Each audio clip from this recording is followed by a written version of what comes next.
ہم کریں گے ہر مظلوم کی حمایت۔ بسم اللہ الرحمن الرحیم۔ السلام علیکم، میں ہوں حرین فاطمہ اور آپ دیکھ رہے ہیں حمایتی نیوز HD چینل۔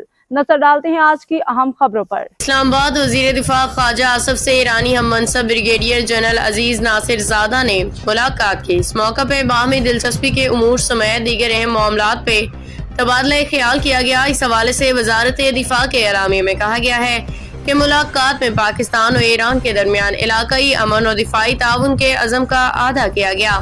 ملاقات میں باہمی دلچسپی کے امور، علاقائی سلامتی اور انسداد دہشت گردی کی کوششوں پہ بات چیت ہوئی۔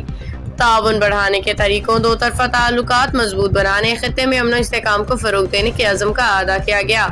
اس موقع پہ وزیر دفاع خواجہ آصف نے مشترکہ سیکیورٹی چیلنجز سے نمٹنے کے لیے دفاعی سفارتکاری کی اہمیت پہ زور دیا۔ ایرانی وزیر دفاع نے پرتپاک استقبال پہ حکومت پاکستان سے اظہار تشکر کیا۔ ایرانی وزیر دفاع نے کہا کہ ایران پاکستان کے ساتھ مضبوط دفاعی تعلقات استوار کرنے کا خواہش مند ہے۔ وزارت دفاع کے اعلامیہ کے مطابق دونوں رہنماؤں نے خطے کی خوشحالی سلامتی کے لیے مل کے کام جاری رکھنے کا عہد کیا۔ اب تک کے لیے اتنا ہی۔ مزید خبروں اور اپڈیٹ سے باخبر رہنے کے لیے دیکھتے رہیں حمایتی نیوز HD چینل۔